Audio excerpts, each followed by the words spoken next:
Greetings and hello. Hi, my name is Drew. You are you, and I've got a topic that I want to talk about. It's about actors.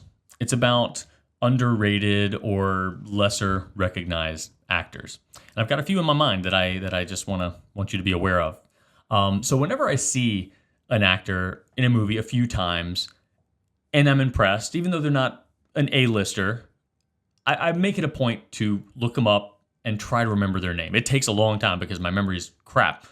But I make the effort because I'm like, you know what? You are, whatever you're doing, you're killing it. In your smaller role, you're owning that role. And I respect you. I want to know your name. I'm going to try to hang on to that. So I just wanted to kind of cover that a little bit and wanted to, if you didn't know who they were, introduce you to a few actors whom I think you should keep on your radar. The first one, if you know me, you know who this is. It's going to be Michael Biehn. So Michael Biehn has long been like my kind of, he's not my favorite actor, but I'm probably the most passionate about him because everything he's in, I just get really excited about. I think he does a great job capturing his little scene. He's never been a main guy. And I think that's because he's not really a Hollywood person. He doesn't really want to play the game. Anyway, he was the lead in the first Terminator, 1984, opposite Linda Hamilton and Arnold Schwarzenegger. He played Kyle Reese.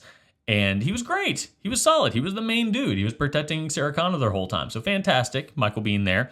But he really came into his own a little bit later in the late 80s, early 90s. In The Abyss, which was a James Cameron movie. That is so good. So Michael Biehn plays this kind of military liaison for this underwater research, setting that the movie takes place in. And he doesn't keep it together mentally during the movie. And this was the first time you got to see Michael Bihn's crazy eyes. And God, he is so unsettling in this role. He's marvelous. You're freaked out by him. He doesn't do anything freaky, but he is so good in that role. And he's a lead there. He's probably, he's not one of the main two leads. He's probably like a tertiary guy. Definitely the antagonist. But he does such an amazing job in conveying panic and anxiety, but through the filter of control and poise. He shows you the artificial composure, but he lets you through to that just absolute insecure frenzy that is behind it. It's just fantastic. If you haven't seen The Abyss, it just got reprinted on 4K and Blu-ray. Please go get it. It's phenomenal. But then he also brought in the crazy eyes to Tombstone. He played Johnny Ringo. And his chemistry with Val Kilmer in that, where Val Kilmer played Doc Holliday, is just phenomenal. He's the other gunslinger, the one that they had the face off, the show off scene where Val Kilmer's got the little cup and he's talking like, "Well, look, darling, Johnny Ringo." It's just, oh man, he just owns it. Again, this is not a main. It's like right in third place in this movie, but he takes it and he just owns it. It is so good.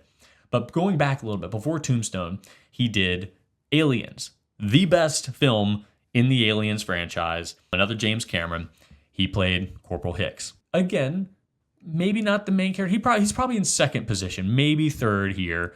Obviously, Sigourney Weaver as Ellen Ripley's number one. He kind of he figured out that he could do a really good military captain-y sort of guy here. He was, this was Colonial Marines, but he later played a Special Forces guy, like a Navy SEAL in The Rock. Again, shorter scene, much less. He was not even a main character in that movie, but he had this amazing scene where Ed Harris and his crew were up in the top of the shower room where the Navy SEALs infiltrated up through the tunnel system. And he has this quick but amazing monologue opposite Ed Harris, which just takes care of business. And he was also a Navy SEAL in the movie Navy SEALs with Bill Paxton and Slider, what was his name from Top Gun? Rick Rossovich. And Charlie Sheen was there too. That was not a good movie, but it's still fun. It's not good, but it's fun. And he recently did show up in an episode of The Mandalorian, and he had been out of the game for quite a while. He really did have his peak in the late 80s, early 90s. But when he shows up, it's awesome. So yeah, put Michael Biehn on your radar. If not, just go back and appreciate the Biehn that showed up back in the day. He's still great though. Next, I want to talk about Stephen Tobolowski. Now, Stephen Tobolowski is very recognizable. He's one of those guys that if you're going to be like, oh, that guy, yeah, I've seen him. I first saw him in Memento. There was not really playing an over-the-top character, but then since then, he's been kind of over the top. He was in Groundhog Day. A lot of you probably saw him first there. And then apparently he was in Freaky Friday. Never saw that, but he actually is coming back for the new Freaky Friday because Lindsay Lohan and Jamie Lee Curtis are doing it again. So Steve Tobolowski's coming back. And my favorite role he did was in Deadwood, which is my favorite TV series of all time. He played Commissioner Hugo Jari. And Deadwood has a very unique style of writing and dialogue. And Stephen Tobolowski it's hard to read the writing in that show and not sound weird.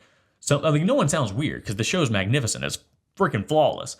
But some actors just own the dialogue. It's like Shakespeare and just dirty, foul, awful language. But it works. Like I'm telling you, it's magical. And a few characters just mesh with it really well. And Stephen Tobolowski was one of them. He was also in one episode of Community, which is one of my favorite TV shows. This is a community college, and he was the professor of Who's the Boss, like the 80s sitcom, like who is really the boss? And he taught a class on trying to find out who the boss really was. So he's great. So he's usually a pretty quirky character, someone that is like intellectual, but also has really a lot of quirks to him. But in Memento, he showed that he is actually just a phenomenal actor. He just, again, these people do a lot with what they have. My favorite story that Stephen Tobolowski has told is a scene that he shared with Steven Seagal in the movie Glimmer Man with Keenen Ivory Wayans. Steven Seagal at this point was having a sort of mental, crisis in regards to the violence that he was putting out there in his movies. And he told Stephen Tobolowski, who plays a serial killer that Steven Seagal was supposed to kill, I don't want to kill you. I don't want to kill anymore. I'm just not going to do that. I don't think that it's good for the world. And this was the first day of filming, and Stephen Tobolowski had to somehow convince Steven Seagal that, you know what? I think it's good that my character needs to die because then he'll be reincarnated and it'll be good for everybody because he's a serial killer and you'll give him another chance. So somehow he was able to convince Steven to kill him on day one, that guy's an idiot. And convincing him of anything is difficult. We'll move on to the next guy. This one's a very interesting one, and one that my wife and I always shout out whenever we see him. That is one Glenn Morshower. And Glenn is just a military guy. He plays military dudes everywhere. We first saw him on 24, where he played Secret Service agent Aaron Pierce. Since then, we have seen not only him in other roles and made comments, but we've seen other people like his Aaron Pierce character in other films. And if someone is just doing a really good job at something, always dependable, relied upon, we just say, that's an Aaron Pierce right there. Just because his Secret Service guy in 24 was just a get the job done sort of guy, always relied upon, never made a wrong decision. So in addition to 24, Glenn Morshower has appeared on Air Force One as a Secret Service agent, Pearl Harbor, Black Hawk Down, Transformers, coincidentally credited as General Morshower, and X-Men First Class. I found out that he was actually in Tango and Cash, one of my favorite 80s action movies, and he was just a guy that pops in 1 second and asks Stallone, what's a margin call? And I didn't know that was him, but now I do. So he's the margin call guy on Tango and Cash. But I wanted to give you a list of government ranks that Glenn Morshower has played in his career, because this is fascinating, all right? Policeman, detective, sheriff, marshal, recruiting sergeant, Secret Service agent, a bunch of times. A lot of these he's done more than once, by the way. Vice admiral, admiral, colonel, captain, FBI agent, FBI executive assistant director, lieutenant, ranger, major, chief petty officer, commander, and defense secretary. He hasn't yet been president, but I think it's only a matter of time. Glenn, you got this. Keep going all the way up to the top, buddy. All right, we're going to finish things out with William Fichtner. And I first saw William in Contact with Jodie Foster, which is a Carl Sagan story.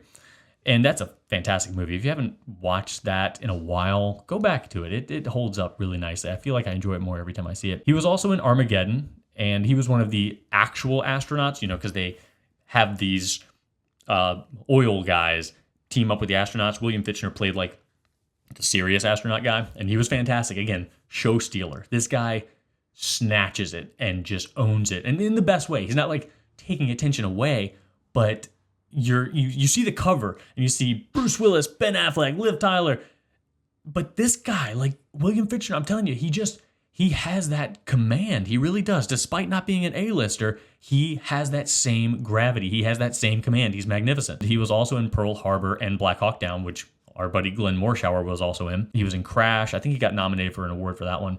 But Dark Knight, that one, he was in the opening scene where Heath Ledger's Joker had the clown mask on. He was the pump action shotgun bank manager. And if you've seen that scene, you know that guy because you thought what I thought. And you're like, there's the guy. That's the guy. I've seen him. I don't know where I saw him, but he's owning this. He's owning this scene. This is one of the most famous introductory scenes in cinema. The bank robbery scene from The Dark Knight. And Fichtner owns it. They put him in there. They're like, all right, we're not going to have Heath Ledger's face here. We need somebody who, in a bank manager role, can command, who can take this seemingly little role and just, and he did. Like, that's where these guys have superpowers, right? He just crushed it. Love it. So most of these characters are considered to be, most of these actors are considered to be character actors. And I've heard this term a lot throughout my life, and I've always felt that it didn't feel particularly complimentary.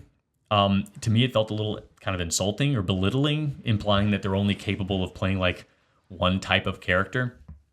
And that's the opposite of what I'm sure an actor really wants to be, right?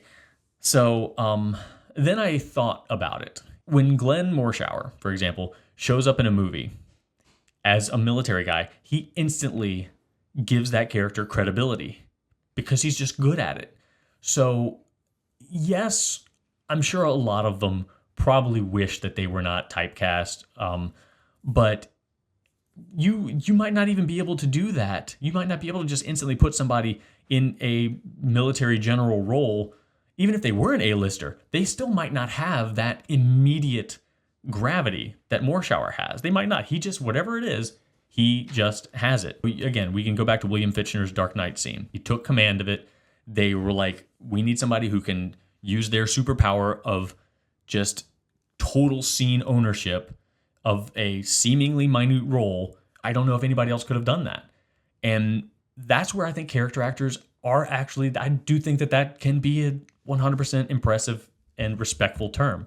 I wrote this down. Character actors hold things together. Without them, the main characters go from scene to scene, right? Without any noticeable milestone characters along their way. They were just all background people. But when you put character actors in scene to scene as milestones, the world that these main characters are living in, it just becomes so much more alive because these folks, whether it's a shop owner or a bank manager or a bus driver, you got to put somebody in these roles that with a little screen time can do a lot. And so that you're not just following this one character around amidst a world of nobodies. So you need these milestones, and these character actors provide those milestones and make everything seem more vibrant and alive because we've all had that. We've all, walked through a store and noticed, a big personality here or here. They're just they little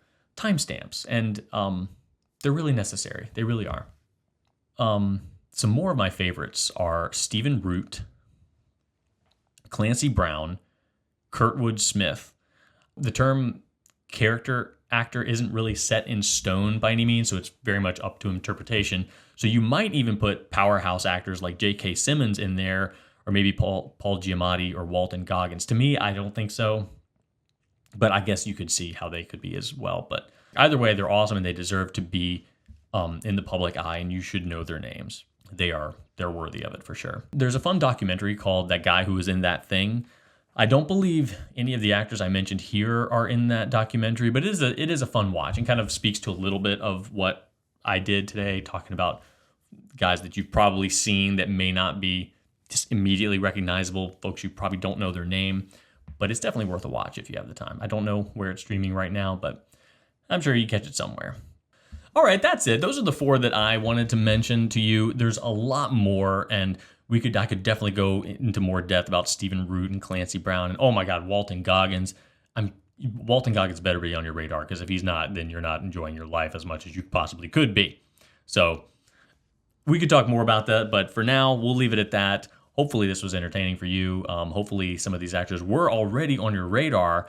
But then again, if not, you now have a bonus thing to search for. So let me know if you had seen any of these actors in something that I might not have covered. But yeah, until next time, have a great day. Keep being you.